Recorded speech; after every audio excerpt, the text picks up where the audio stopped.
उपासक गुरुदेव को आत्मसमर्पण करता है तो ये 16 अध्यात्म की बातें उसके हृदय में जागृत होने लगती हैं। जब कोई उपासक गुरुदेव को आत्मसमर्पण कर देता है तो ये 16 अध्यात्म की बातें उसमें जागृत हो जाती है, सीखना नहीं पड़ता। अगर ये नहीं है तो आपके आत्मसमर्पण में कमी है, आपका अपनापन गुरुदेव से अलग शरीर में, शरीर संबंधियों में कहीं है नहीं, स्वभाव में ही आ जाएगा।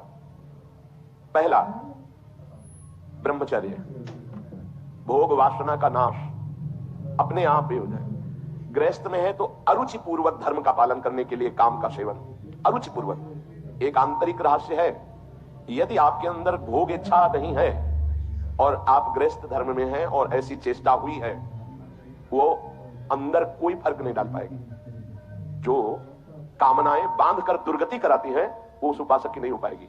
जो गुरु चरणारविंद में आत्मसमर्पण की हुई है, ये बड़ा सूक्ष्म विषय अध्यात्म का है। इच्छा का ना होना और फिर कोई क्रिया होना तो उसका कोई प्रभाव नहीं पड़ता। कोई क्रिया नहीं हुई लेकिन इच्छा है, उसका प्रभाव पड़ेगा।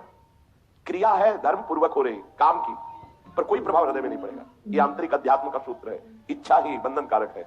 जो गुरुदेव का परब्रह्म भाव से आत्मसमर्पण करते हुए चलता है सतमार्ग में, तो पहला लक्षण जागृत होता है कि उसकी भोग वासना पर अंकुश हो जाता है, वो ब्रह्मचर्य पर ध्यान देने लगता है।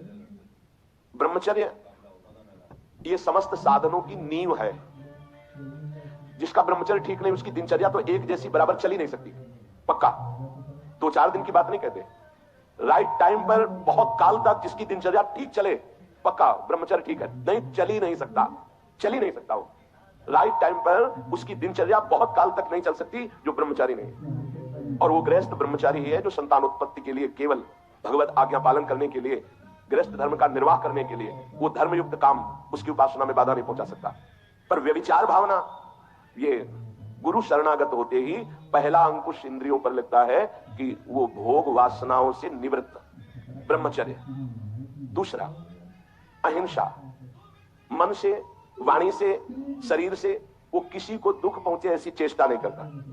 जो गुरु समर्पित होता है पहला ब्रह्मचर्य पर, बहुत अमृत है ये। अगर ये अमृत पी लिए तो भगवदामृत, प्रेमामृत, ज्ञानामृत अब कुछ दुर्लभ नहीं है। कोई भी हो, भगवत आश्रय लेकर, गुरु आश्रय लेकर इस अमृत का पान करो। बहुत कठिन है। खान पान, दृश्य, संग, बोलचाल, इनका बहुत प्रभाव पड़ता है आपके संयम पर। यदि आपका खान पान सही नहीं है, आपका देखना सही नहीं है, सुनना सही नहीं है, बोलना सही नहीं है, तो आपका ब्रह्मचर्य सही नहीं होगा। ब्रह्मचर्य को आप एक परम धन के रूप में देखिए तो आपके अंदर क्षोभ पैदा होने लगेगा। जिस खान पान संग से ब्रह्मचर्य नष्ट होता है उसके लिए वो बर्दाश्त नहीं होगा, नहीं बर्दाश्त होगा। आज हम ब्रह्मचर्य पर महत्व नहीं दे रहे, विचार पर महत्व दे रहे। किसी का संयोग ना हो, अगर आप ब्रह्मचर्य का महत्व नहीं दे रहे तो आप अपने हाथ से अपने आप को नष्ट करते रहेंगे। ये बहुत बड़ी वस्तु है, बहुत बड़ी वस्तु। बहुत जल्दी अध्यात्म में आपका प्रवेश हो जाएगा, बहुत आनंद प्राप्त हो जाएगा। हर रोग, हर प्रकृति की वार को सहने की सामर्थ्य ब्रह्मचारी में स्वयं जागृत हो जाती है। ब्रह्मचर्य का मतलब यह नहीं होता कि बहुत मोटा हो जाएगा, नहीं नहीं, ऐसा नहीं है। ब्रह्मचर्य अध्यात्म शक्ति को पुष्ट करती है। ब्रह्मचर्य हीनता में मोटा हो सकता है। ब्रह्मचर्य हीन हुआ तो चर्बी बढ़ सकती है, मोटापा बढ़ सकता है और स्थूलता आ सकती है, लेकिन ब्रह्मचारी में नहीं आएंगे। ब्रह्मचारी में जितना होगा बहुत पावरफुल अध्यात्म शक्ति, संकल्प शक्ति, उसकी शक्ति बढ़ती है। अगर कहीं बाल्यावस्था से कुछ वर्षों तक ब्रह्मचर्य ठीक रखा जाए और प्राणवायु का संशोधन, प्राणायाम होता रहे, तो भगवत चिंतन करने वाले उपासक की फिर ऊर्ध्वगामी ब्रह्मचर्य हो जाता है। बस जहां ऊर्ध्वगामी हुआ, जब भगवत मार्ग में सहजता आ जाती है, अब वो अधोगामी जो उसकी गति थी अब वो जल्दी नहीं होगी। ऐसे ऐसे उपासक 10-10 वर्ष हो जाते हैं, कभी स्वप्न दोष नहीं होता। 10-10 वर्ष क्यों? क्योंकि उसका चिंतन नहीं होना चाहिए। मनोवाह नाड़ी जो शरीर के अंदर है, जैसे दूध में घी समाया हुआ है, वो कहीं एक स्थान पे नहीं है, ऐसे पूरे शरीर में समाया हुआ है। वो जैसे दूध को हम उठाकर गर्म करके दही बना के फिर उससे मक्खन निकालते हैं, फिर घी निकलता है, ऐसे एक नाड़ी है मनोवाह, उसमें इतनी चिंतन से गर्मी पैदा होती कि तत्काल पूरे रक्त से वो उसको घसीट लेती है और मनोवाह नाड़ी फिर उसे बाहर कर देती है। चिंतन आपका ठीक हो, तभी कहा इच्छा रहित तो कुछ नहीं बिगड़ने वाला। संत सदगुरुदेव का आश्रय लेने पर सबसे पहला कदम ब्रह्मचर्य पर होता है। अगर ब्रह्मचर्य ठीक है तो आपकी दिनचर्या ठीक है। सर्दी, गर्मी, बरसात, रोग, शोक, मान अपमान दुख सुख सब कुछ आनंद पूर्वक सहने की सामर्थ्य आती है। जितना ब्रह्मचर्य क्षीण होता जाएगा उतनी आपको अधिक सर्दी लगेगी, अधिक गर्मी लगेगी, चिड़चिड़ा स्वभाव हो जाएगा, कुछ कार्य करने का मन नहीं, पड़े रहने का मन रहेगा, आपके अंग प्रत्यंग ये प्रमादी हो जाएंगे, इंद्रियां प्रमादी हो जाएंगी। ब्रह्मचर्य में एक अलौकिक तेज रहता है, हर इंद्रिय चेष्टायु हर क्रिया जो भागवतिक व्यवहारिक उसमें एक नवीन उत्साह बना रहता है। इसलिए परमार्थ के व्यवहार के जो भी कार्य करने हैं हमें जो पावर चाहिए वो ब्रह्मचर्य से। अब ये जो सूत्र जब गुरुकुल में भर्ती होते थे, गुरु शरण होते थे, तो सबको 20-25 वर्ष तक ब्रह्मचर्य ही रहना होता था। अब ये आज का जो आधुनिक पढ़ाई इसमें ब्रह्मचर्य का कोई महत्व ही नहीं है। ये तो भगवान की कृपा से कुछ संत महात्माओं के ऐसे वचन, तो उनसे पता चलता है कि ब्रह्मचर्य भी कोई है, नहीं तो किसी को पता ही नहीं कि ब्रह्मचर्य किसे कहते हैं। बस मनमानी आचरण करना, नए नए बच्चों में संस्कार ऐसे बिगड़ गए, वो जानते नहीं कि मैं क्या खिलवाड़ कर रहा हूं अपने जीवन के साथ। गुरु के पास आत्मसमर्पण करने से पहला लक्षण जागृत होता है ब्रह्मचर्य। दूसरा अहिंसा, किसी को भी मन वचन शरीर से हमें दुख नहीं देना, अपमान नहीं करना, मन से भी हमें किसी का मंगल नहीं सोचना। नहीं, मन से अगर हम किसी का मंगल सोचते हैं तो उसका मंगल होगा कि नहीं होगा पता नहीं, आप कितने बड़े तपस्वी हैं, पर आपका मंगल जरूर हो गया, उसी क्षण हो गया जिस क्षण आपने दूसरे का मंगल सोचा। ये हमने संत महापुरुषों से सुना। मन के द्वारा जब किसी का मंगल सोचा जाता है कि इसका ऐसे दुख पहुंचे, ऐसे इसका नाश हो, होगा कि नहीं उसका वो तो भगवान जाने, लेकिन तुम्हारा अभी हो गया, तुम्हारा पतन हो गया, तुम्हारा मन मलिन हो गया, कितना साधन करने पर वो पवित्र होगा। तीसरा,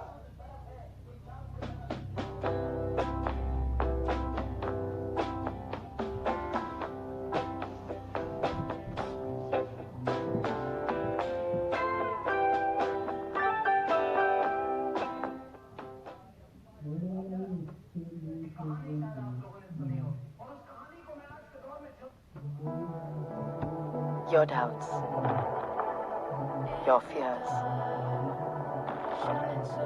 your challenges. One thing that wins over them all, that's your shine.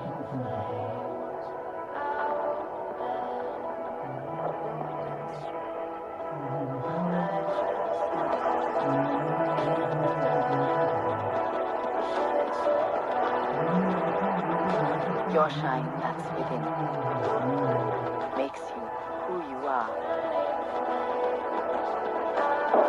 So let your shine through. You are gold. जब हम गुरुदेव के सानिध्य में रहते हैं तो सुख और दुख दोनों को समान भाव से सहने की सामर्थ्य प्राप्त होती है। जो गुरुदेव का कृपा पात्र होता है वो सुख दुख में समान भाव रखता है।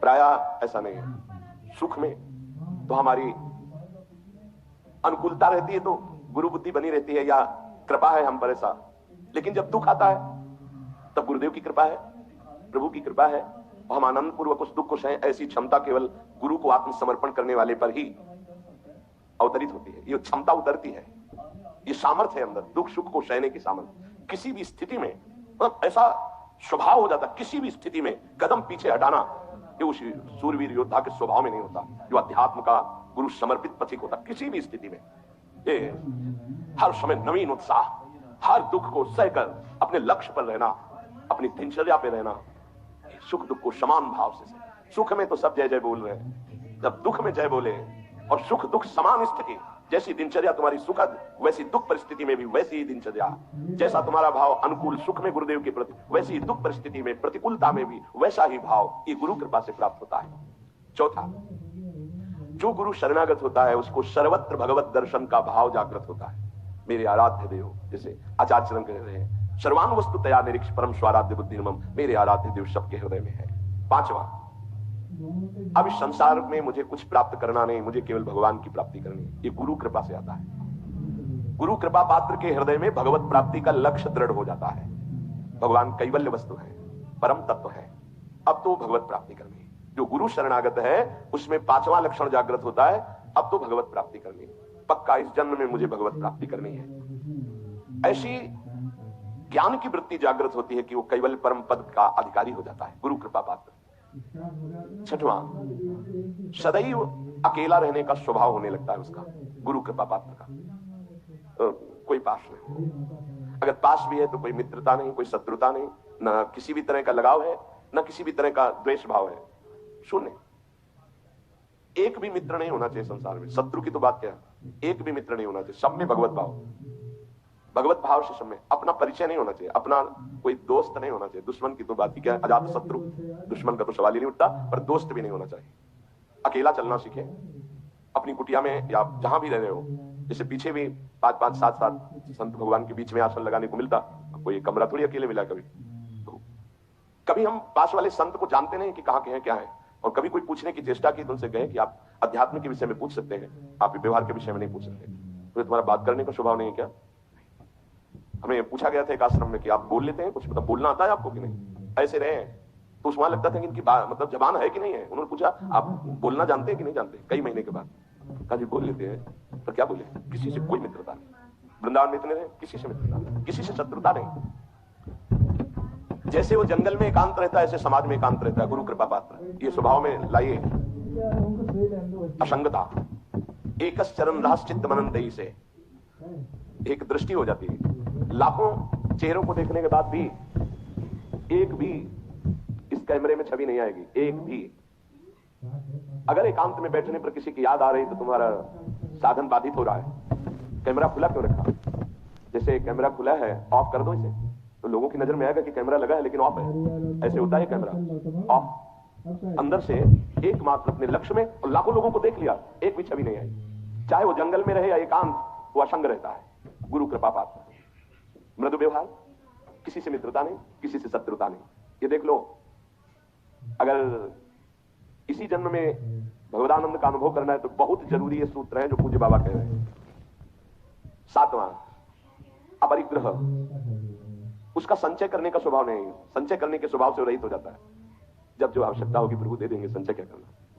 और आप दें या ना दें हमारी चिंता नहीं। वो कह रहे हैं योगक्षेमम वहां, हम वो खुद देखें। हमारे जीवन का लक्ष्य उनकी आज्ञा का पालन करना। अब इस जीवन का भार उनके ऊपर है। कोई कह सकता है गृहस्थी में ऐसा कैसे? गृहस्थी में जिसने कर दिया, महान संत चरित्र लिखे हुए पढ़ के देख लो। बेटी के यहाँ बात भरने जा रहे हैं तो ठाकुर जी भर रहे हैं। बेटे का ब्याह है तो ठाकुर जी चल रहे हैं साफा बांधे, कोई जान नहीं पा रहा ये ठाकुर जी। भार आपको, हमारा कर्तव्य आपका चिंतन और आपकी आज्ञा का पालन है। आप सब देखें बहुत अच्छे से संभाल लेते हैं अखिल कोटि ब्रह्मांड नायक ने। और विरक्त को एकदम आकाश वृत्ति, ये बहुत अमृतमयी वृत्ति है। माधुकरी वृत्ति से भी श्रेष्ठ आकाश वृत्ति। आप जो हमारे सामने भेजेंगे वही पाएंगे, अन्यथा नहीं। ऐसे भी नहीं। एक है माधुकरी वृत्ति और एक ये है आकाश वृत्ति। मतलब भगवत विधाम से आएगा जो आएगा। जैसे अपने लोग समय आकाश वृत्ति, प्रभु की इच्छा से आज वो ऐसा पवा दे रहे हैं। उनकी इच्छा आज ऐसा, जब उनकी इच्छा हो तो सब बैठ करके चरणामृत लेके राधा नाम कीर्तन करें। उन्हीं की व्यवस्था से, किसी से किसी का यहाँ ऐसा नहीं है कि अमुक के द्वारा नहीं। हमारे प्रियालाल से प्रेरित होकर कोई जैसे तो चल रहा है, हमारा किसी व्यक्ति से नहीं चलता, प्रियालाल से चलता।